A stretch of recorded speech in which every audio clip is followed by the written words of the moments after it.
Okie dokie, let's go through how voting in Australia works. We'll start with the 150, soon 151 members for the House of Representatives, or the lower house. This is who you're choosing with the little green paper. Now, on the top of it, you'll have your state and your electoral division, which is just the area that you live in and the area that the successful candidate from the ballot paper will represent. I'll have a link to the AEC search where you just need to put your postcode in and it will tell you, because it does change. Then on the ballot paper, it will tell you to number all the boxes from 1 to however many candidates you have. I'll go with 8 here on my little pretend one. Now, if you don't number all of them, or if you write your name or draw on it, it's an informal vote. And if you just number them 1, 2, 3, 4 all the way down, that's a donkey vote. Now, I'll show you how the votes are counted, and you'll see why we vote like this and why a donkey vote could be a dangerous way to throw your vote away, and to appreciate how we get every last drop out of your vote. From each list of candidates on the green ballot paper, only one can win the seat, and that is the first person to an absolute majority. That's worked out by getting the total formal vote and halving it and adding 1. That is then the benchmark that has to be reached for an absolute majority by one of the candidates. Let's say our 8 candidates were running somewhere where there were 10,000 formal votes. That means the absolute majority would be 5,001. And as you can see, nobody came even close. So this is what's done. The person with the least amount of votes is then eliminated, and their votes are recounted and distributed to their second choice. And this is repeated and repeated until somebody meets the majority required to win the seat. Pretty straightforward. And a quick summary, copying a chart I saw on the internet. If the candidate reaches a majority in the third or second or even first count, they're in, because there's only 1 seat to be filled and they just need pretty much half of the vote. The elimination process is used to get somebody to that point. Now, let's talk about the Senate, the upper house. We've got 76 of them, 12 per state, 2 per territory. And usually if the vote is House of Representatives and Senate, it's most likely a half Senate, so we only be doing 6, because they keep half of the senators in and they rotate them out. And the Senate ballot paper is the one that's 4 foot long and white. And the reason it's so long is because it's for the whole state and we're picking multiple senators. Now, there's 2 ways to vote. This is very important. This is what I'm excited about. Above the line used to be you just had to put 1 in a box and you're done. But then that party gets to determine all your votes. They pretty much then get to pick your below the line. But that's way too much control and power to the political parties. So now that it is 6, a minimum of 6 above the line, that is giving more control back to the voter. Okay, above the line is for parties as a whole, and below the line are individual people. And that's another reason why the Senate ballot paper is so freaking long, because we have a couple of parties. There's a few,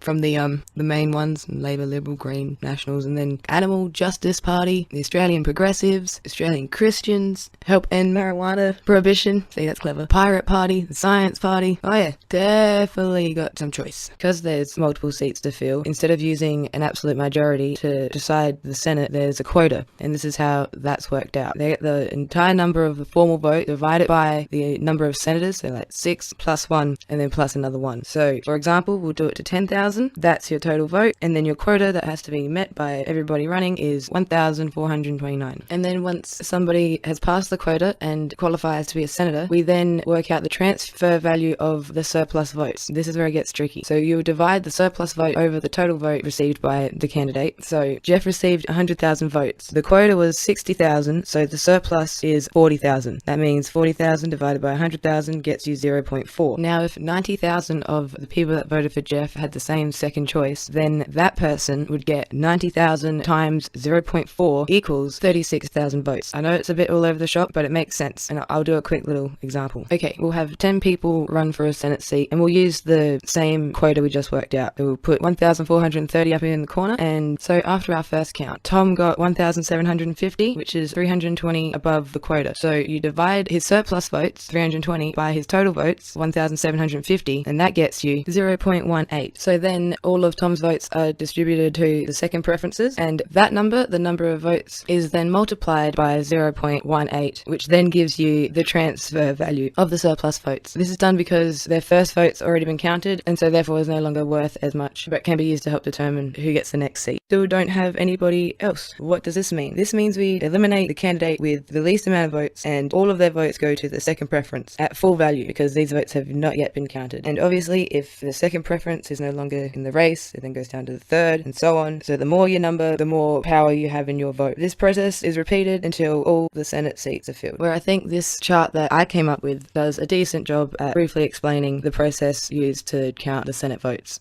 Okay, quickly recap. The House of Representatives, the lower house, it's the green one, and then the Senate, the upper house, that's the red one. We have 151 members, that's where we get our ministers from the representatives. And Senate, we have 76, 12 per state, 2 per territory, and we vote for them on a rotating half and half cycle of 6 each. The little green ballot paper is for your representative. You must number every box. The 3-foot long white one is for the 6 senators. Or the House of Representatives will have 1 winner per ballot paper, and that's determined by who gets an absolute majority or half of the vote, and you get 6 or so senators from the entire state by seeing who meets the quota. Now, I hope this was helpful or interesting.